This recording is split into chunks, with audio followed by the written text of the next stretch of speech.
We're doing well on this Sunday. We just got a bunch of snow. I know I'm not thrilled about it, but we are here nonetheless to talk about the world of sports. It's been a few days, but there's a lot to get into this coming week on the podcast. We will be doing a full breakdown of the baseball season, which is upcoming. We're going to talk about each division, the teams who I see making the playoffs, and credit to baseball for the changes last year. It has gotten me excited to watch baseball again. It's invigorated my passion, my fuel for the sport. Thursday, technically opening day because we did have two games in Korea last week, but that is forthcoming.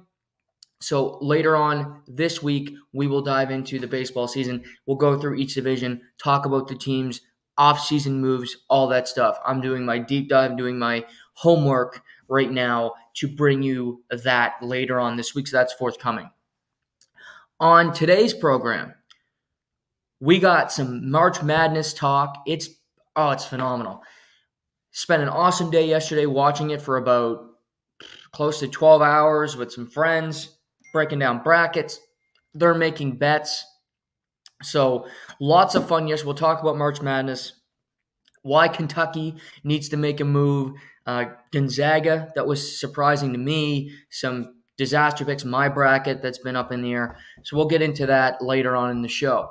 Also today, we're going to talk about why Andrew Brunette of the Nashville Predators should be in the conversation for the Jack Adams and why at the very least he should be a nominee. If you're unfamiliar, in the last 17 games, the Nashville Predators are 15-0-2. They have not lost a regulation game in almost 2 months. That is incredible. They win another 1-0 game yesterday. Nashville has been taking over the Western Conference, and they're making the playoffs. Vegas is the bubble team. Nashville, cruising in. Also want to get into the implosion for Justin Thomas yesterday at the Valspar. If you missed that, he had a rough round.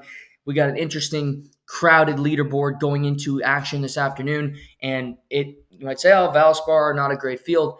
The reason it's interesting, the winner of this tournament automatically gets to play at Augusta National in 2 weeks. So lots to play for, lots on the line. But today, we start with Major League Baseball. And, public relations, what a job, what a way to approach, what a position, public relations. It's a thankless job and you're always on your toes because you never know what's going to come. Public relations, it's like you're living in a world where you're waiting for chaos to hit you. I remember in school, a person from NB Power came in and gave a presentation, and she worked in crisis communications. And what crisis communications is basically you deal with, say, a company like NB Power. A bunch of people are going to lose power. A bunch of people aren't going to have water, heating, whatever it might be. You are on the front lines. You are writing the statement. You are telling the masses the critical information that they need. And crisis communications are important because if you tell somebody they're going to lose power for 45 minutes and they end up losing it for 48 hours, you look like an idiot. People are upset, and that's your fault. So it's better to be vague. It's better to be it's better to just give a wider timeline than a shorter one, but it's an important job nonetheless. And organizations always want to give out good publicity, always want to give out good thoughts, right? And you're looking around and you're saying, season starting for the Los Angeles Dodgers. We're playing 2 games in Korea, which are sold out, crazy fans. I think it's stupid that they play 2 games and there's a week between games, but that's besides the point. We're playing 2 games. It's in Korea. Ohtani, Yamamoto. Yes, Yamamoto sucked in his first start, but it's 1 start. Okay. But then they get hit with a tidal wave of shit.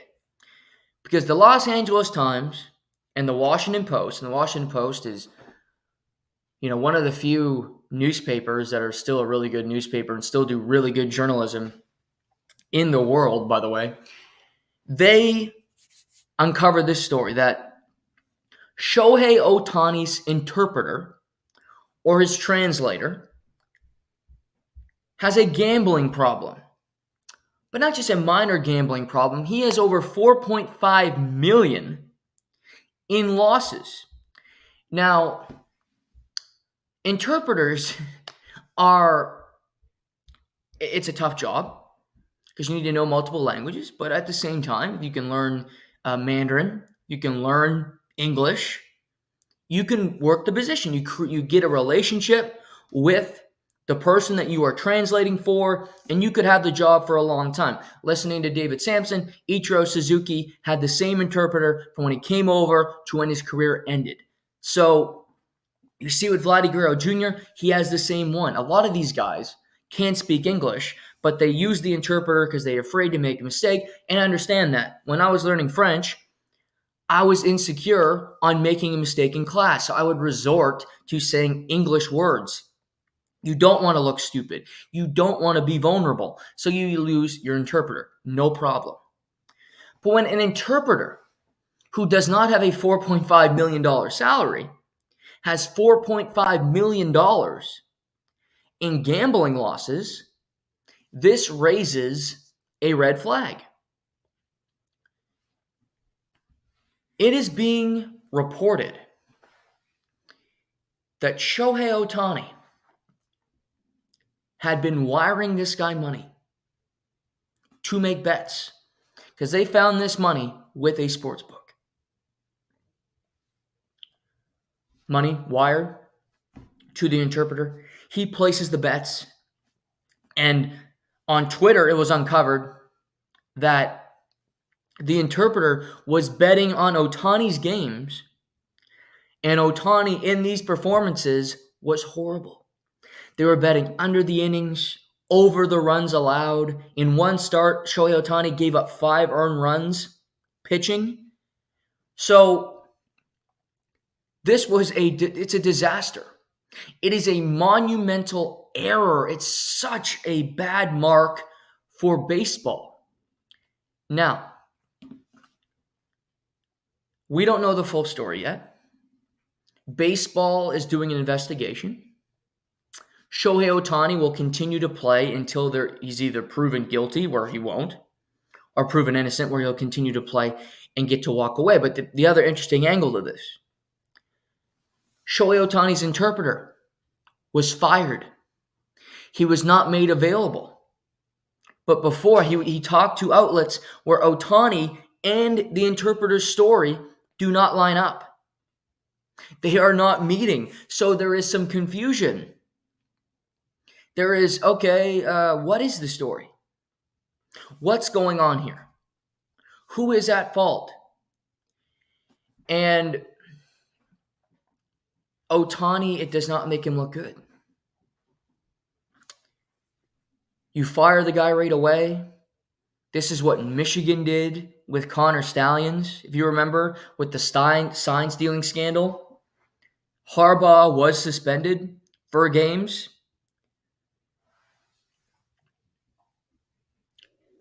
Ohtani's the biggest name in baseball, but he's also one of the biggest names in professional sports anywhere in the world. I love the NFL. It's the most popular sport in North America. But if we're talking worldwide, there is no NFL player that is more popular than Shohei Ohtani. Just like there's no athlete in the NFL that is more popular than, say, Lionel Messi. Because they are a worldwide brand. People watch soccer in Spain, in France, in Korea. It's not just the U.S. market that the NFL dominates. Ohtani is huge. Live Golf wanted Hideki Matsuyama. Yes, a major champion. Yes, has had a great career. He could possibly be a Hall of Fame golfer when he decides to hang it up. But they offered him close to $500 million to go play Live Golf because they wanted the Japanese market. They wanted the best Japanese golfer in the world to get ratings, to push viewership from that side of the world. He didn't go, but I'm bringing this up to tell you the influence that these athletes from other places other than the United States, North America, can have on these type of proceedings. This is way back when, but a long time ago, there was a baseball player by the name of Pete Rose. He's a pretty good baseball player, Hall of Famer, you could argue. Cincinnati Red. And then he became a manager. And it was uncovered that Pete Rose was gambling on games. He was gambling on his own team to win, but he was gambling on his own team. And obviously, a long time ago, this was a touchy subject because gambling and pro sports were not aligned. Vegas being a pro sports hub, which it's becoming, every commissioner, never going to happen, not going to Vegas, not touching it with a 10-foot pole. It's like having sex outside your marriage. We're not doing it. Well, some people do, but we're not doing it here. And now, obviously, they've pivoted because there's money. But one thing remains the same in pro sports, and say it was in the 1950s. You play the sport, you don't bet on the sport. Shane Pinto was suspended for 40 games by the NHL this year for gambling. It happens. Shohei Ohtani is the best player in the sport, is the biggest name, all that. It does not give him the right to gamble on sports. There's different circumstances for different people. But in this instance, there really isn't. Because Pete Rose is a Hall of Famer. Pete Rose is one of the best players to ever play the sport. He was banned for life. He will never be in the Hall of Fame. Vetoed. He was shunned from the sport of baseball because he was gambling on games. If Shohei Ohtani was wiring money to place bets via his interpreter, number one, I find it hard to believe because it's so stupid. It's too close. You need somebody farther away, not somebody that close to you. But if it is true and Ohtani had an influence, he should be given the exact same punishment that Pete Rose did because there's no difference. Baseball set a precedent with Pete Rose, and it was easier because he was a manager. And that was a different commissioner than Rob Manfred. But I don't say it's uncovered. He was doing it. If you give him a year-long suspension, I don't think that's fair to Pete Rose. Ohtani's playing. Pete Rose was just the manager. Yes, he could put pitchers in the game that could help or hurt him in terms of the betting angle. But at the same time, if Ohtani's betting on himself to have a poor outing, you know who has all the effect on that? Shohei Ohtani. He can throw a pitch that's going to get hit. He can frame that, right? And he deserves the punishment. Punishment fits the crime. This is a massive story. And it's not going away anytime soon. And I don't think this is one you can bury. Because people care about, people are talking, national outlets are talking about baseball and this story. Because it's Ohtani.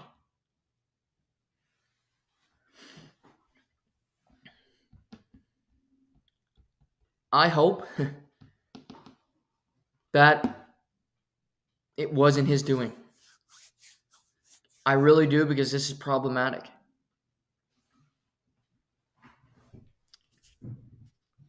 But I don't know how you can walk this back. I don't know how you can cover this up with the knowledge that we know right now. with the knowledge that, yeah, he could have been gambling on games. Yeah, he could have been betting against himself to perform well for his own team. This is a disaster for baseball. Top headline should be Ohtani and the Dodgers. Mookie Betts playing shortstop for the first time since he was playing AAA. Can the Braves win in the playoffs? Scott Boras clients don't get the money they feel they deserve. You can go through it. But the season's just starting. There should be headlines, should be intrigue. The Baltimore Orioles, can they do what they did last year? Are they the best team in baseball? Are they actually better than the Dodgers? They're so young and good, you know? How did the Yankees do without Garrett Cole? Who the hell is going to sign Jordan Montgomery, who won a World Series last year, remains unsigned with 4 days before the season starts? All interesting storylines. No.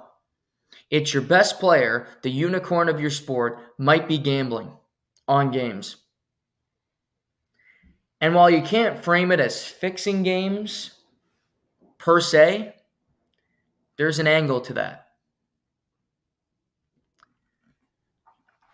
There has to be more reporting.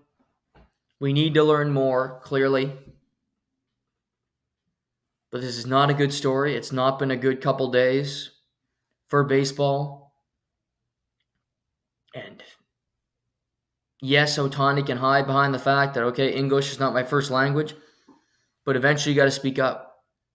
Eventually he'll hire another interpreter, and you got to address the media. And Dave Roberts, who's been dodging questions for the last 4 days, you can only do it for so long. Horrible luck for the Dodgers. They split games with the Padres in Korea. Yamamoto, who they signed, who makes $1.5 million a start based off his deal, goes 1 inning, gives up 5 earned runs, and a loss to the Padres. Rough, and they lose 15-11 in that game. But not good for baseball and the Los Angeles Dodgers.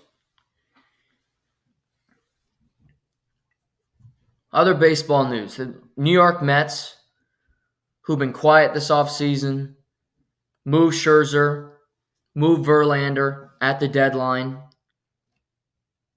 shedding payroll after not winning last year. They'll get Edwin Diaz back, who didn't pitch all last year, hoping for a better season. But they bring in JD Martinez, who's been around the league for a long time, World Series champion.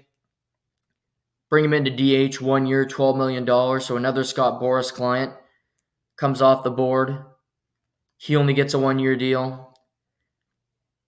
Technically, Blake Snell only gets a 1-year deal. Technically, Matt Chapman only gets a 1-year deal. Cody Bellinger. So an awful last couple weeks. And Boras client Jordan Montgomery remains unsigned, so we'll see what happens there. Toronto Blue Jays, who open on Thursday at the Trop in Tampa Bay. They've announced they're starting pitching for their first run of the rotation. Kevin Gausman, who will pitch tomorrow in the spring training finale, has not been pitching much in the last couple weeks, been dealing with an injury. But he said he wants to be in the rotation, maybe be the 5th guy. Wants to be in the first run of things. But he's going to miss. He'd likely be your opening day starter, but he's injured. So Jose Barrios will get the ball on opening day. Chris Bassett will go on Friday. Yusei Kikuchi on Saturday. And to close out the opening series, Bowden Francis, Canadian pitcher who's been up and down with the Blue Jays, been a reliever. He can give them innings. He will be the 4th guy. He's had a very good spring, and he gets an opportunity to start the season. But no Gausman to start. No Alek Manoah, who's pitched 1 game. Disaster. Then he's had some injuries. He threw a side session yesterday. But, I mean, the Blue Jays owe him nothing. He's proven nothing over the last year. Been out of shape, been inconsistent, been pitching an A-ball. I mean, he's just been a disaster for the Toronto Blue Jays organization. But what I'll say about the Blue Jays, I don't think they're as good a team as they were last year. They need a lot of guys to have better seasons, starting with Vladimir Guerrero Jr. They need Bo Bichette to continue to play like an elite guy. I think they have a hole at third base. I don't think they have an everyday third baseman. In the offseason, they bring back Kevin Kiermaier, but that's really their only big move. Similar team that last year, similar team that hasn't won a playoff game in the entirety of the Atkins-Shapiro era. The biggest news you could say is they've been renovating the Rogers Center. They put in, I believe, over the last 2 off seasons, over $300 million into the facility. And I guess it's very nice, and I've heard good things about it, so that's good. It's nice to have a better ballpark. But the strength of the Blue Jays is their pitching. Even without Gausman to start and Manoah being a huge question mark, Barrios, who was phenomenal in the playoff game, then gets removed after 3 1/3 inning, and they end up losing the game, which was idiotic, and I still will never understand that decision. He's a very good pitcher. The deal with Minnesota has been a very good trade for Toronto. Chris Bassett, second season with the Jays, was solid last year. He'll go through months where he's great, months where he'll give you 4 innings. But Yusei Kikuchi was very solid last year for Toronto. Was important down the stretch, pitched in some big moments, some big innings. And Bowden Francis is kind of an X factor that you're hoping can be better, that you're hoping maybe can bring you something, but you eventually want to get Gausman back in the rotation. And I'm sure at some point this season, Alek Manoah will get another opportunity to be a starting pitcher in Major League Baseball. Because just 2 years ago, he was nominated for the Cy Young. He was pitching in the All-Star game representing the American League. I mean, he was talked about. He was a brand name. People loved Alek Manoah. He was feuding with Garrett Cole. He was feuding with the New York Yankees. And then last year, he's pitching in single A against nobodies, and he's getting carved down there.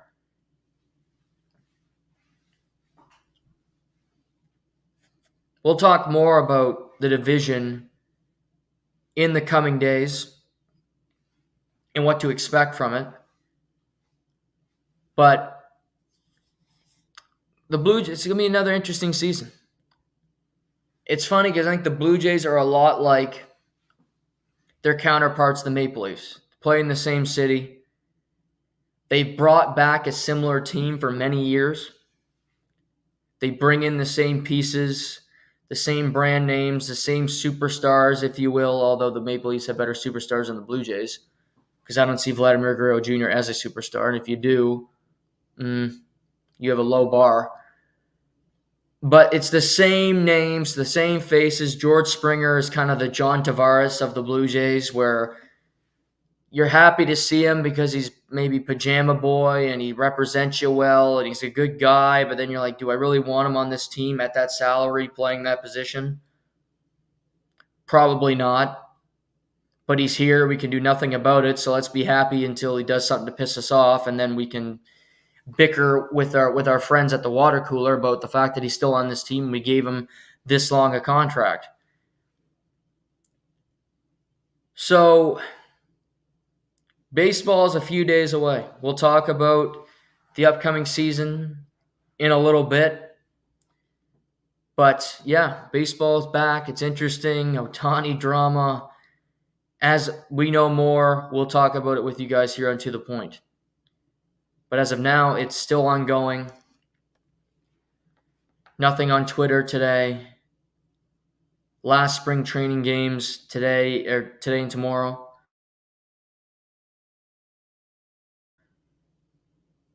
So we shall see.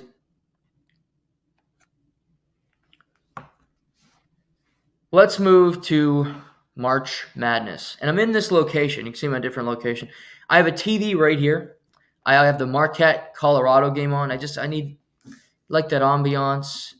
You get an early tip-off, just bringing it all in. Doing this, watching that, same time. I love it. So That's why I'm in this location, not in the studio space.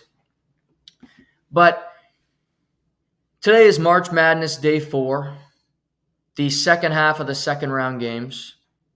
As I mentioned, Marquette, Colorado, currently playing. Colorado is a play-in team, that a first four team that's looking to get to the Sweet 16, just like the St. Peter's Peacocks did a number of years ago. I think the tournament has been quite fun so far. Upsets, you see a team like Oakland, Jack Golke hit 10 three-pointers in a single game, which was the second most ever in an NCAA tournament game. He had 15 threes through 2 games, which is the most in tournament history. So you had that story. They ended up losing to NC State last night. NC State was not even going to be in the tournament. Then they play 5 games in 5 days, win the ACC tournament, beat North Carolina. Then as a 11 seed, they win a game. They get in, they play against Oakland last night, goes to overtime. They played 7 games in 12 days, and they have won them all. They are into the Sweet 16. They are awaiting the winner of games today, but they're confident. Their coach has them feeling good.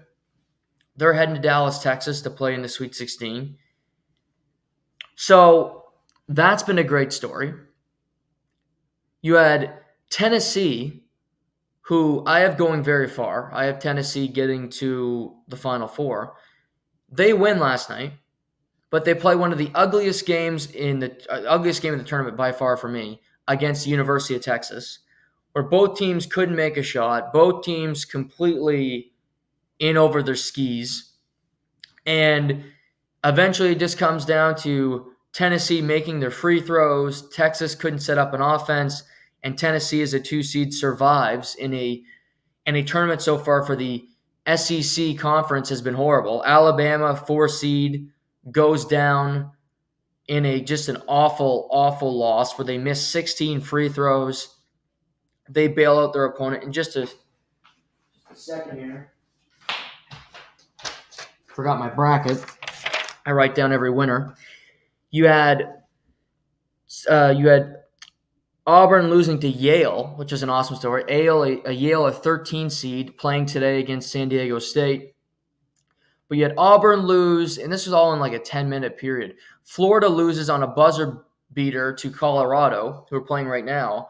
But Florida, 7 seed, loses. You had Auburn lose. Thank God for Texas A&M, who completely thrashed Nebraska. But SEC conference, Tennessee survives. Yesterday's action, it was a lot of chalk. You had North Carolina get by Michigan State, which North Carolina is a 1 seed. They had a slow start, but from halftime on, they were never really a threat to lose that game. They played great. Arizona, first game of the day, they get by Dayton. Dayton made it close, but Arizona just more talented. Caleb Love made shots when he had to, and Arizona moves on to the Sweet 16. Iowa State, 2 seed, down early to Washington State, but they get hot. They make some shots down the stretch, and they get a win. They obviously won the Big 12 tournament. They've continued that run here.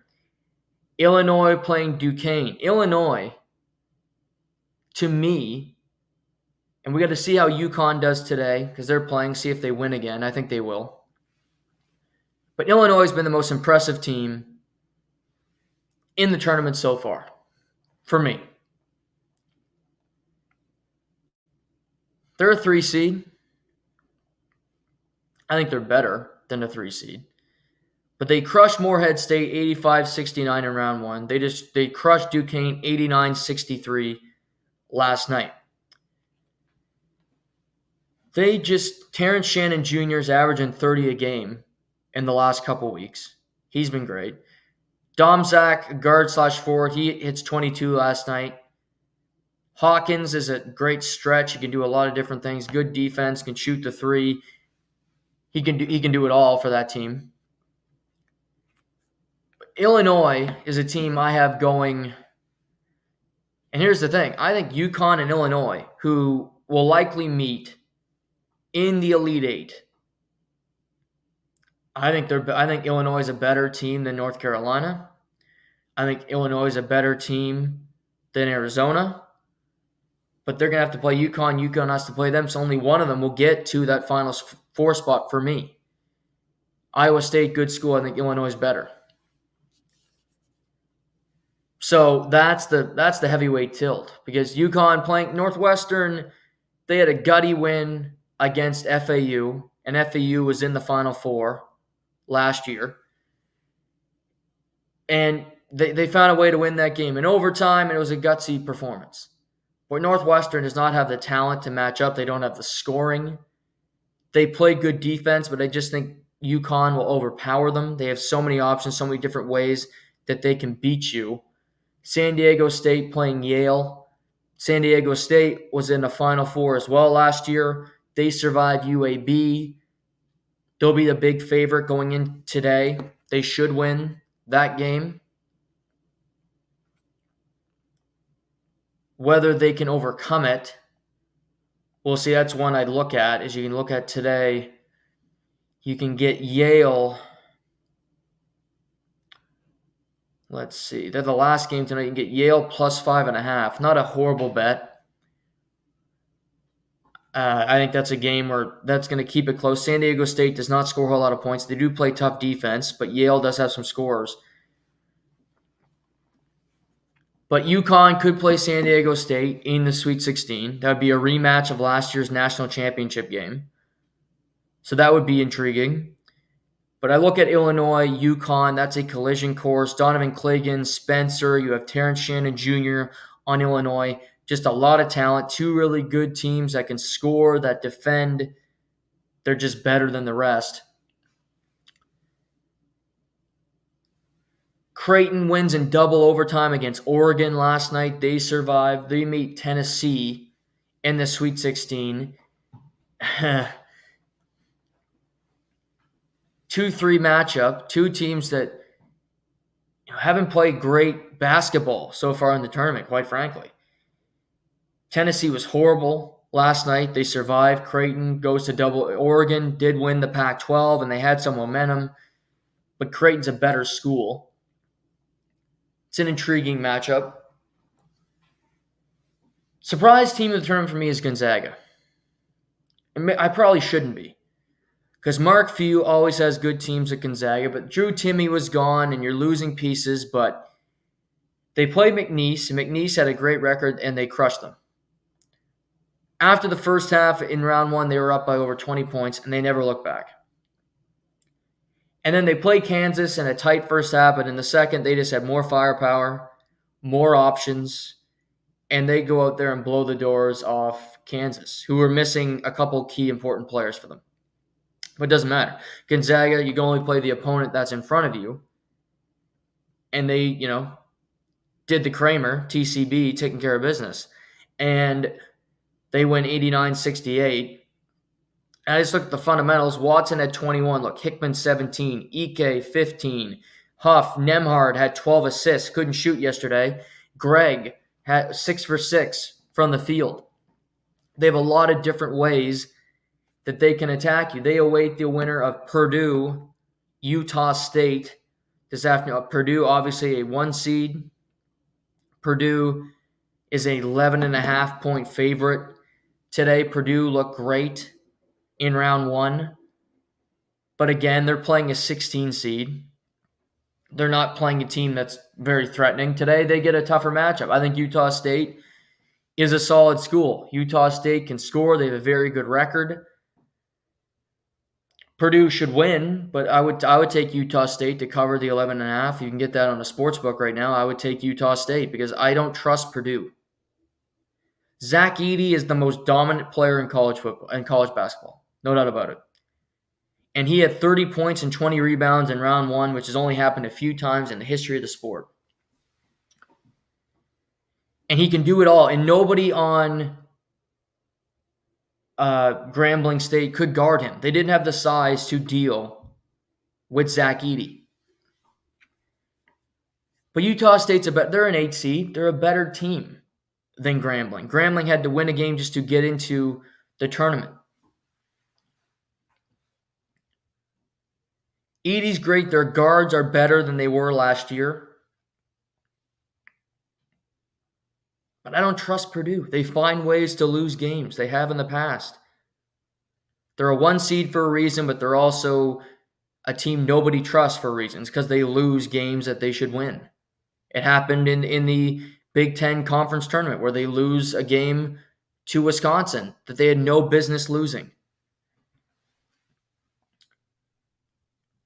See, James Madison, Duke. Now, here's a game that is interesting. Duke is a 6.5 point favorite.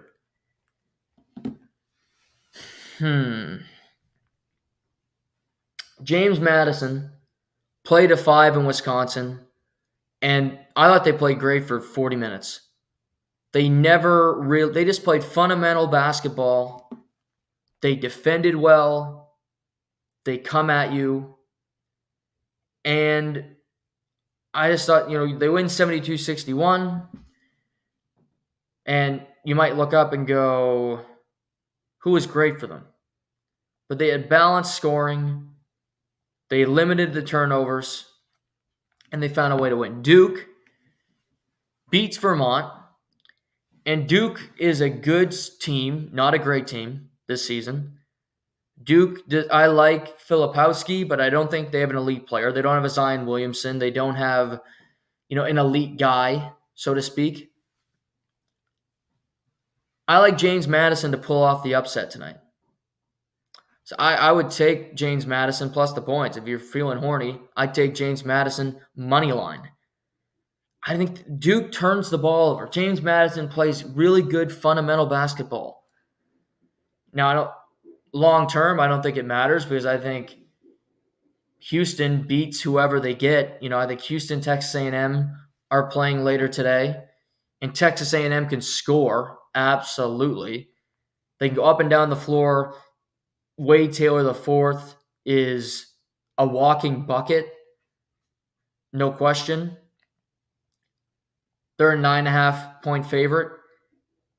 But Houston, they just play good fundamental basketball. Shedd's a really good player. They can go in the paint, find ways. They don't rely on the 3-point shot, which is a lot of teams do, and that's why they don't go that far because not everybody can shoot, contrary to what we've seen in the tournament so far.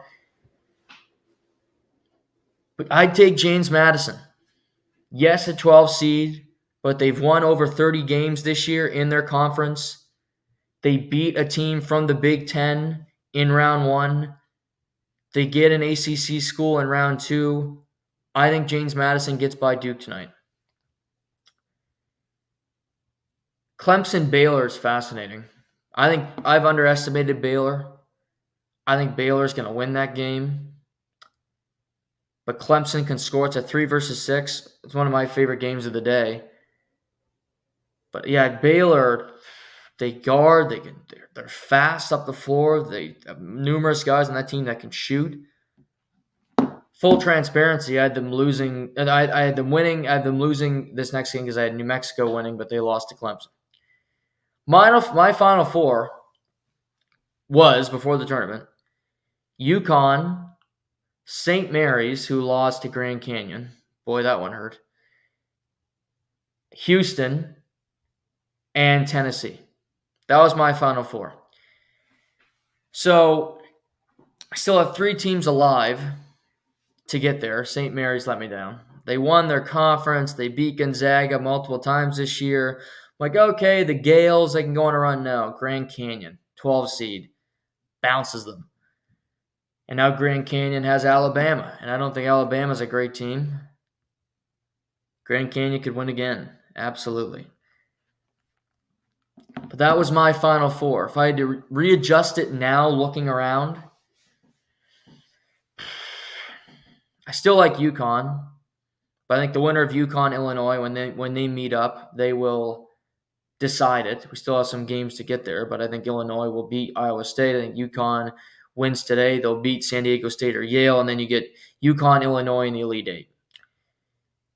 My bracket where I had St. Mary's. You have Arizona, who's already punched their ticket, and North Carolina. North Carolina is a gutsy team.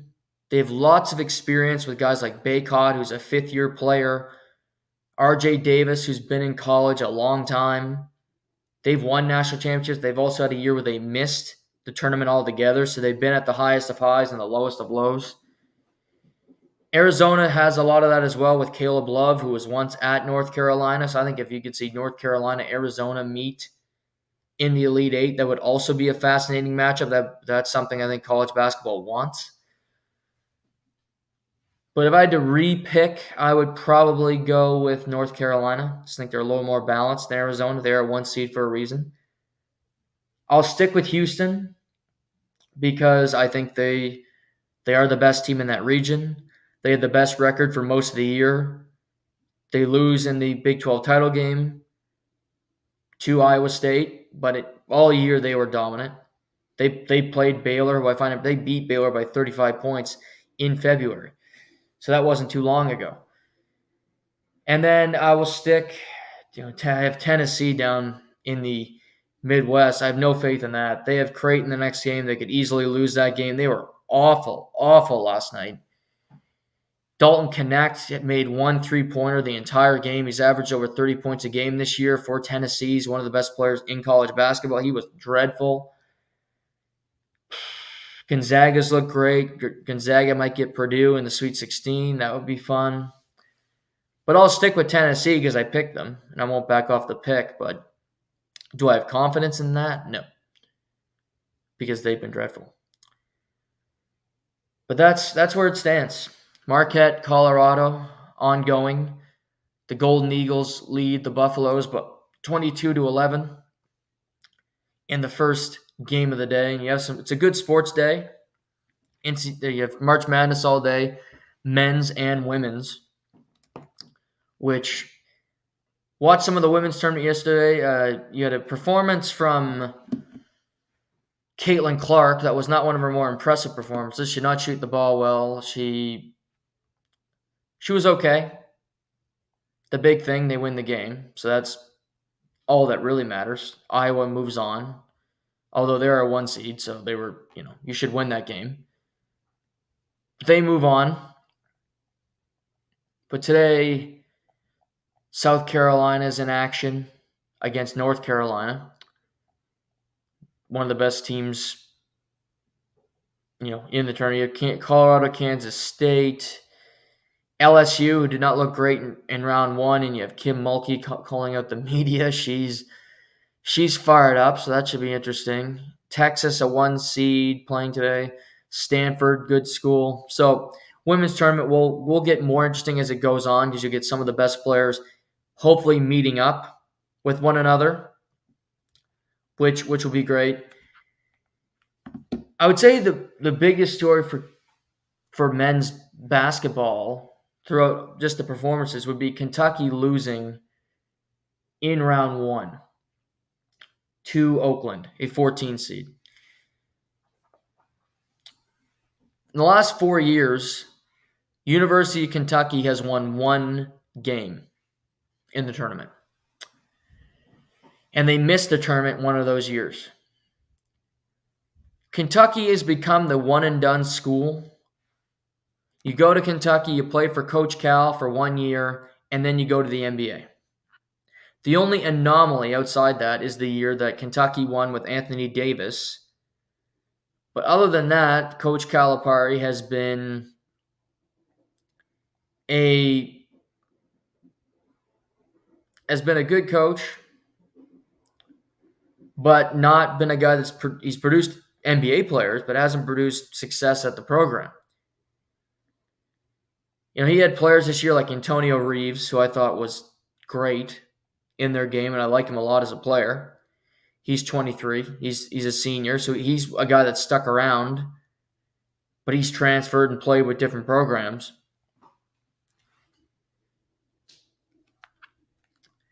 Calipari has a lifetime contract at Kentucky.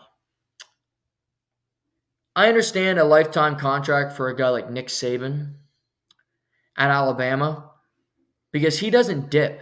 He just had the worst team he's ever had at Alabama in a long time, and they made the Final Four. And if they get one play and it doesn't go to overtime, they advance to the national championship game. And who knows, maybe Saban doesn't retire. But if you want to give Coach K, if you want to give Nick Saban lifetime contracts, I get it. They've earned it. They were dominant for a long period of time. But that's not the case with John Calipari. One national championship at Kentucky, playing in one of the elite programs. He should be fired. He's owed something like $43 million. It's a lot of money. But Jimbo Fisher was owed close to $100 million at Florida State, and the boosters found the money and they fired him because they were sick of him. Sick of mediocrity. We're not getting the results we want. We should be an elite program, but yet we are stuck here in the mud trying to find success. These boosters have endless supplies of money. And John Calipari to lose in the first round to an Oakland team as a 3 seed, it just can't happen. You allow a player on their team to make 10 3-pointers, the second most in a single game in NCAA tournament history. Did you not know he could shoot? Did you not think of a new defense? Could you not make a change in game that would stop him from being so damn successful?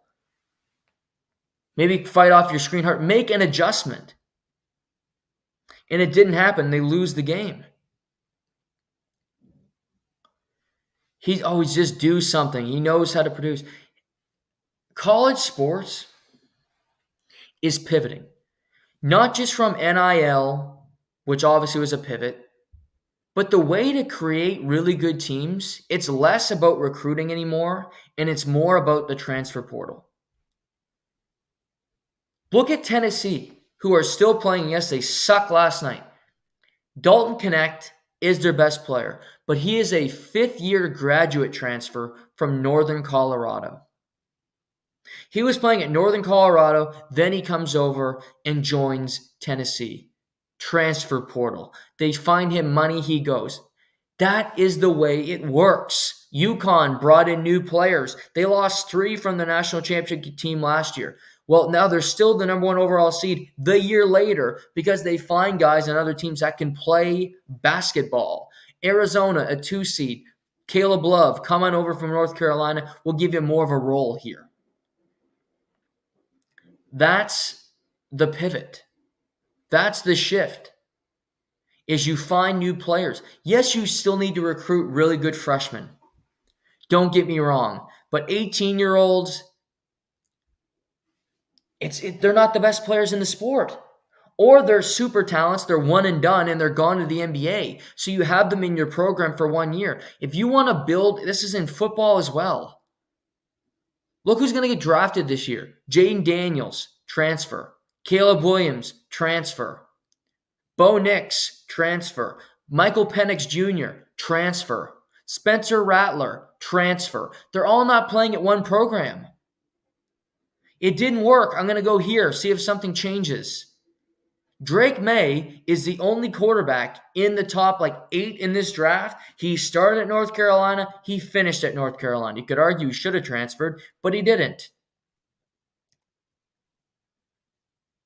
A team like Washington got to a national championship game because they had a transfer quarterback. It's not just, this is the guy we got. That's Clemson. That's what Dabo Swinney is getting punched in the mouth with in the ACC conference because he didn't make the shift just like Calipari. Hey, I recruited my guys. These are my guys. We have the best team. Okay, well, everybody else is scouting around going, well, that offensive lineman looks pretty good over there at North Colorado State. I might take him. That's what Deion Sanders was doing this offseason, going, my roster kind of sucks. Why don't I go to other teams, scoop them up, pay them more money so they come to Boulder? You can recruit your ass off, but guess what? A 23-year-old is going to be a stronger human being than an 18-year-old in all likelihood because he's been weightlifting longer, he's got more reps in football, he's probably a little more intelligent, one would think, and you're going to be better set. Just sticking to your recruits. It's the law. It's way back when. This is a shift in college athletics. And the coaches like Dabo, like Calipari, are going to be left behind if they don't shift. The transfer portal is a gift and it's also a curse because you could be a program that you lose a really good player because he wants another opportunity elsewhere. And you have to manage minutes, you have to manage egos, and it's a pain in the ass. And that's why you see like Jay Wright, who now works for CBS, isn't coaching at Villanova anymore. Nick Saban just retired.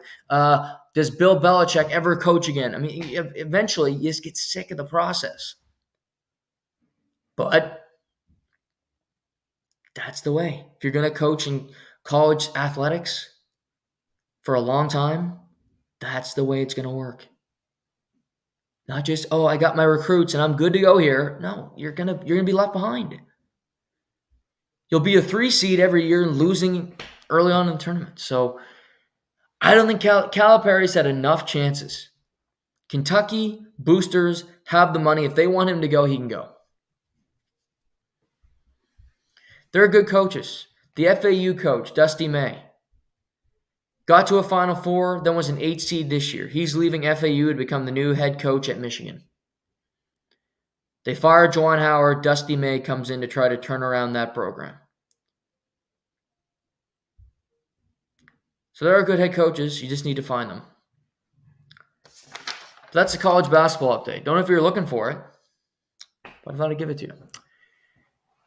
Let's move to the NHL. I watched some games last night. Interesting results. To get the Leaf material out of the way quick, they played very well last night. One of the more impressive performances of the year.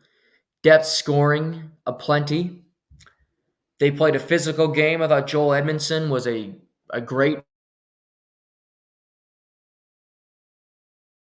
player. I think he had a huge effect on the. Don't like that they allowed 3 goals late, and that's not just 3 goals. That happens to the Leafs a lot. So I don't like the third. I thought the third period was lazy, inattentive, and Leafsian. But again, Leopard changing his spots, unlikely. So that's what the Leafs do. But they still won the game, so kudos to them. But you can't point out the good without the bad. I learned that growing up.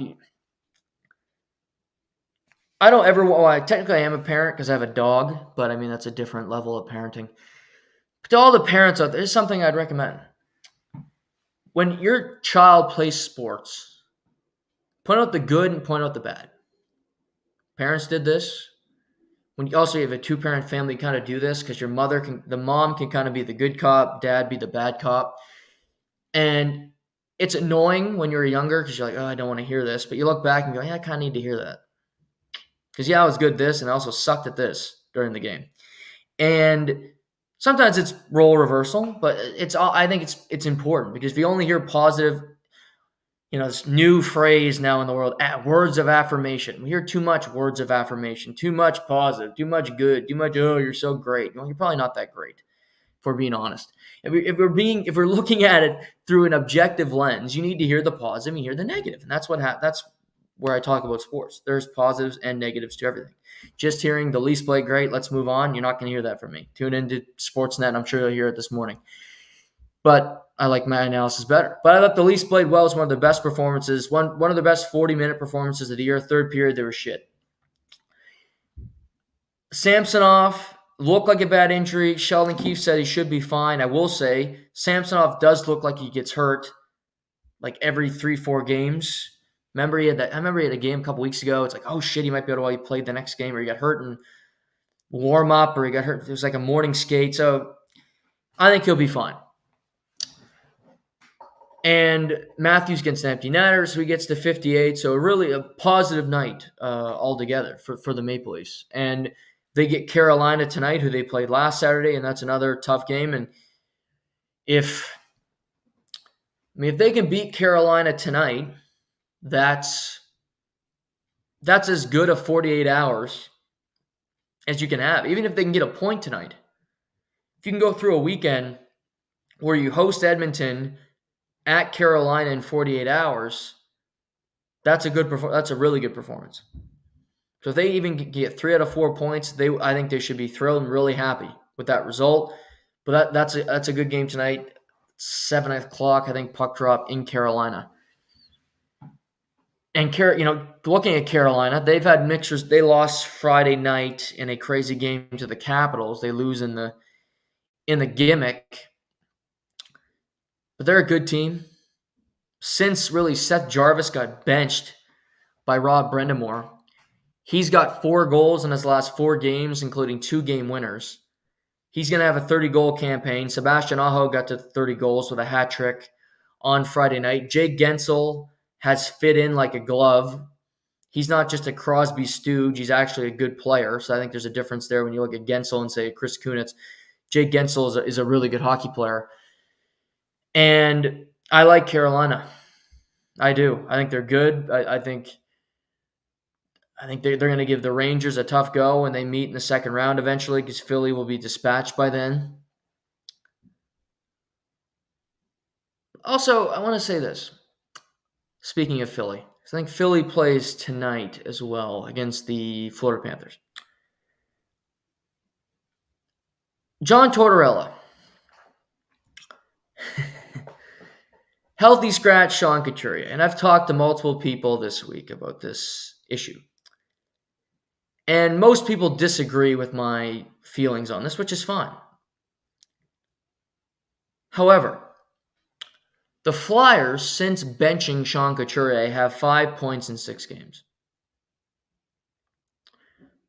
5 points in 3 games, pardon me. 5 out of possible 6 points. So they lose a point in a game against Carolina. They beat the Leafs. They beat the Bruins this week. 5 out of 6 points against 3 damn good players. And we'll see how they do against Florida tonight. That's an impressive stretch. One would argue. I think anybody would argue. You could be an idiot. And I think you look up and go, wow, those teams are pretty good. So, should Torts have handled it better with Sean Couturier himself? Absolutely. He should have been more upfront. He should have talked to the media and handled it more manly than he did. I thought it was cowardly the way he did it, and that I can admit up front. And I'm a Torts fan. I really like Torts. But the fact that he healthy scratched Sean Couturier, I don't like this precedent of, well, it's a captain, you can't do that to your captain. I think that's bullshit. Again, what is this? Words of affirmation hour? I think a lot of people that have this sentiment and have the loudest voice don't watch the Flyers. They didn't look up the numbers. The fact that the Flyers were stinking it up. That Couturier had 4 points in 14 games. And for all the 1980s heads out there, was a minus 14 during that stretch, which would make my father's head spin. So that's not exactly a great stretch of hockey. I think anybody can agree with that. But he's your captain. But when I hear people from that, well, you can't do it to a captain. So what do? Play him 8 minutes? Play him 5 minutes? Play him a shift? He sent a message whether people want to admit it or not, because the results are in the pudding. They beat Boston yesterday. They beat the Leafs. Okay, the Leafs hit 6 posts. I don't give a flying fuck. Who won the game? And the Leafs didn't play good in that game, contrary to popular belief. Philly, they are not a great team. And Torts, this is like him coaching Columbus, where he needs to suck the life out of this team and get everything he can out of it, because there's not a whole lot of skill to go around. You need to hope, you need to prod, you need to find the talent with this team, because it's not at the surface. So it's difficult to look at it and go, okay, what am I going to do with these guys? The Couturier benching, it was not an outrage. It was not crazy. It was a calculated decision, and while he handled it the wrong way, was it the correct one? Yes. Sean Couturier, Bathurst, great story, captain, Selke trophy, okay. You know who was healthy scratched in his career? Mike Modano. Who's the better player, you think? Mike Modano, Sean Couturier. Chris Chelios was once the healthy scratch. Is he a better player than Sean Couturier, maybe? Course of his career? I mean, it happens. You send a message. Jason Spezza, remember when he was healthy scratch with the Leafs? It happens. This is a professional league, and he fell. He did it for 2 games.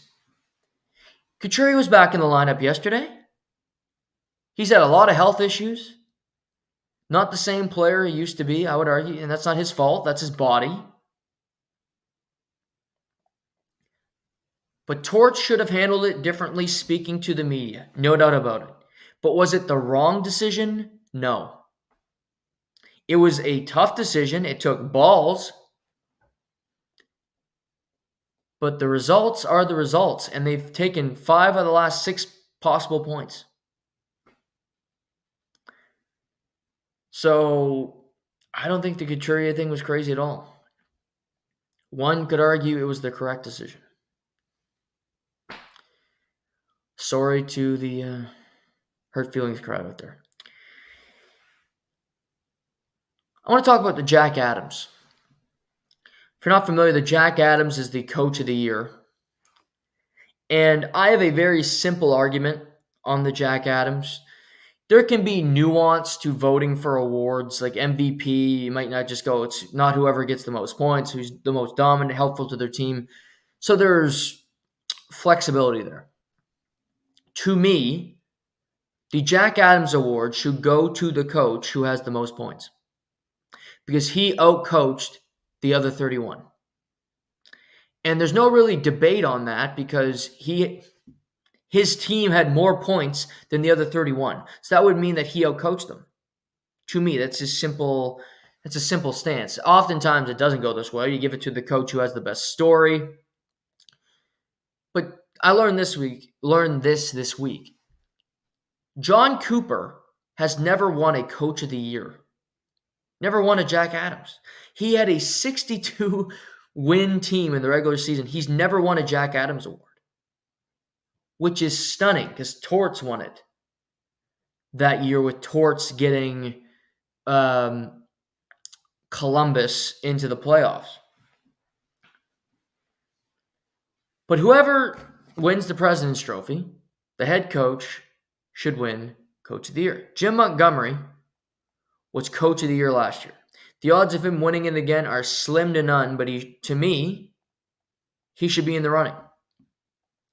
Currently, Peter Laviolette would win the award because his team has played 71 games.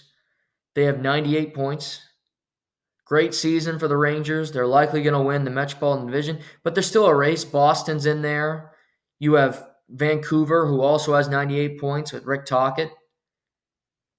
There's a couple teams still in the mix that could potentially win this. Florida, potentially. But the team with the most points, that coach should be the coach of the year. To me, that's simple. What you want to do with the nominations after that is up to you. One guy that I think should be automatically entered is Andrew Brunette.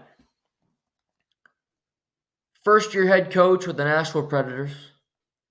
Team with no expectations, not expected to make the playoffs. They now have 88 points on the season. And just to put that into perspective, they have 1 less point than the Toronto Maple Leafs. And I think Toronto's a pretty safe bet to make the playoffs before the start of the year. They have 5 more points than Vegas. They have 3 more points in Los Angeles. They have the same number of points as the Edmonton Oilers at this point of the season. All likelihood, Nashville will finish with more than 100 points this season, which is crazy. They are only 5 points back of the Winnipeg Jets in the Central Division race. They lost 9-2 to the Dallas Stars. Completely embarrassed, they were going to Vegas. They were supposed to see U2 at the Sphere. But the CEO of the Nashville Predators canceled the tickets. You're not going to U2 because this team sucks. Since then, they are 15-0-2, and they have not lost a regulation game in almost 2 months. Since that point, Kevin Lankinen, the backup goalie, has 2 shutouts. So they've allowed, in the last 4 games, they've allowed 3 goals. They have back-to-back games with shutouts, and they shut out the Panthers and they shut out the Red Wings. They've beaten the Jets in that span, beaten the Sabres, beaten the Avalanche, Wild twice, Kings, Golden Knights, St. Louis. Their only losses in that stretch, oddly enough, an overtime loss to the Canadiens de Montreal and the Minnesota Wild. 15-0-2, and they have Vegas on Tuesday, which should be fascinating. Andrew Brunette, with a team full of just mismatch. I don't know what the hell this team is. With Philip Forsberg and a bunch of guys, I look at it and go, how are you doing this? I love Saros, great goalie. But Forsberg's got over a point per game. He's going to have 40 goals in the season. He also fought last night. Yossi's over a point per game. You have Nyquist, who's had a phenomenal season for them. Ryan O'Reilly, 58-71, not bad. He'll get to 25 goals this year. Tommy Novak, solid signing. I like Luke Evangelista. Ryan McDonough doing his thing. Averaging over 24 minutes a night at this advanced age. Credit to him. Also a plus 20. Shout out. 16 penalty minutes. He's been great. I mean, they've had injuries. Fabro's missed a lot of time this year. You had Luke Schen's only played 52 games. Lauzon's injured right now. And yet they find ways to win. They are 5 points up on the Vegas Golden Knights. Ahead of Minnesota, ahead of the St. Louis Blues, ahead of Seattle, who was a playoff team last year. Honestly, crazy stuff for Nashville, and I think Brunette's an automatic guy to be in that conversation for the Jack as a nominee. Not to win it, but as one of the 3. Because what if they do catch Winnipeg, potentially? Even if they're going to be the first wildcard team. That's not an easy out. They play a tough physical style. They don't take shit from anybody. They have ultimate confidence. They have 11 games left. They feel really good about themselves. And quite frankly, they've been playing way better hockey than Vegas. Vegas, they squeak out victories. They barely beat Columbus. Last night, Vegas has St. Louis tomorrow night in St. Louis. Then they get Nashville at home on a back-to-back, which is a tough back. Or they're in Nashville on a back-to-back. That's a tough game for Vegas. That's a tough 2 nights for Vegas because St. Louis has been on a tear as well.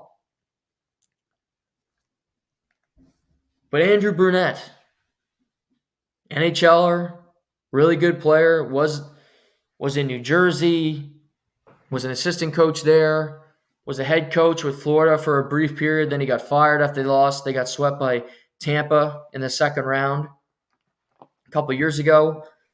He gets a fresh start in Nashville, and this team has responded to him. And they're playing hard, and they look good. So credit to the Nashville Predators. They look like a team that can be a factor. Mentioned Leafs Hurricanes tonight. Oilers, who got obviously crushed last night, they're in Ottawa. Panthers, Flyers, 2 teams on back-to-back. Stars in Arizona. Tampa loses in overtime to LA last night. They are in Anaheim. Buffalo in Calgary. Montreal in Seattle. Jets, Capitals right now ongoing in an early matinee. You know, for the Hart Trophy, I don't know how it's going to go. because Matthews might get to 70. You never know. He's got 58 with 13 games to go. He certainly could do it. But you got Kucherov, who's got 123 points. He really does everything for Tampa. McKinnon's got 119. They got Pittsburgh today. That could be a big day for him if he wants it to be. McDavid's up to 115. He had 3 assists last night. He's got 86 assists on the season. Panarin and Pastrnak both with 99, so sitting on the cusp of 100 for both of those guys. And credit to Panarin because he's been playing great lately. Still a player I will never like, but playing great. Zach Hyman at 49 goals. Does he finish this season with the second most goals in the NHL, which would be crazy, only behind Matthews? Probably, knowing him. He's going to come down to the wire. Because if Matthews does score 70, he will get consideration. I don't think he's more important than the top two. But if it was up to me right now, the 3 nominees are Kucherov, McKinnon, and Matthews. McDavid would not be on that list for me. I just think the other 3 have been better consistently over the course of the year. And Tampa's not in the position that they are without Nikita Kucherov. Point blank and the period. But Tampa currently has a 5-point edge on Detroit for the second wildcard spot, for the first wildcard spot. Washington only trails Detroit by 1 point. They have 2 games in hand. Obviously, they're playing one of them right now. Islanders are 3 back. They have a game in hand on the Red Wings, and they play tonight against New Jersey. New Jersey is 6 back, so New Jersey really needs to win today to even have a chance. They're a long shot, but we'll see. Buffalo, 7 back. They'll play their 72nd game of the season tomorrow night in Calgary. So, still got a lot of games, still have a lot to be decided. But the NHL is coming to an end. You got a couple weeks left. The Stanley Cup playoffs, I believe they commence on April 20th, which is on a Saturday. So season ends April 18th, which is a Thursday. You got a bunch of games. Oilers Avalanche that night. Ducks Golden Knights. Canucks Jets. Night before, Maple Leafs Lightning. So we'll see, but we still got a couple weeks left, less than a month left of the NHL season to play here. This afternoon, we got college basketball, you got hockey, you also got golf. Valspar Championship. Watched a good chunk of this yesterday. Currently the leader is Keith Mitchell at 10 under par. He eagled a hole from the fairway. Phenomenal shot. He's now, he'll tee off with Seamus Power in the final group today. Mackenzie Hughes is also at 8 under. He played well yesterday. He is in the mix down the stretch here. You have Phillips, who's a rookie in the PGA, Brendan Todd, Adam Svensson, and Adam Hadwin, another 2 Canadians, both at 6 under. They're inside the top 10. Right now, both guys will be teeing off fairly soon. And there's intrigue here because the winner of this tournament will go to the Masters. You qualify to play at the Masters if you can win this event. Keith Mitchell's won once on the PGA Tour. It was back in 2019. I like to call him the visor because he wears the visor. Mackenzie Hughes has played at the Masters before. Would love to go back. Hadwin. You have Lucas Glover, who's at 6 under. He's 2 under through 5. Scott Stallings, 7 under. He's making a run, -3 through 4 holes so far today. But I like it because it means something. You wouldn't get this on the LIV Tour where you have to get into the Masters. You have to qualify for it. Yesterday you had Justin Thomas, who was 1 shot off the lead to start today, who was the betting favorite to win the tournament. He shoots a 79, a double bogey on 7 where he missed a 2-foot putt. I want to find him here and see what's happened with him today. He even par. He's already done his round ends up tied for 66th, +3 for the tournament. Whew. Nick Taylor also finished +3 for the tournament. He did not have a good week. He's been playing a lot of golf. So just the Justin Thomas has had an up and down year. Hasn't won a tournament this year yet. Had some good results, but he missed the cut at the Players. Back of the pack here at the Valspar, never in contention off the course before really it even gets interesting. So rough go for him. He's got to find his confidence. He's got to find something to turn around because you got the Masters in a couple weeks. You obviously want to have a good showing. But he just doesn't have his confidence right now. That putter does not look good. So tough for him. But a crowded leaderboard, looking to get into the Masters. Love to have that on a Sunday to mix in with all the other sports going on. Also, the Tennessee Titans acquired L'Jarius Sneed from Kansas City for a 2025 third-round pick. They also signed him to an $80 million extension. Kansas City gives money to Chris Jones. They give money to Dre Tranquill. They have Trent McDuffie, already good corner. So they let Sneed get his money. He goes to Tennessee. It's a good partnership for sure, but they didn't want to give him the money. I understand that because they're in a tough predicament. He's a good player, but there's only so much salary cap. There's only so much wiggle room, and they decide to put their money elsewhere, which is a smart strategy for Kansas City, and it's good for Tennessee to get another good player. So that's NFL news from over the weekend. This week, we will preview the Major League Baseball season. That's forthcoming. We'll also react to today's March Madness action. Look at the NHL, things happening, races for division titles, things of that nature. So that's all forthcoming this week. We also have Easter at the end of the week, so that's another thing to look forward to. So thank you all for tuning in this afternoon. Appreciate the support as always. Enjoy the rest of your day. I'm Noah Warren, and this is To The Point.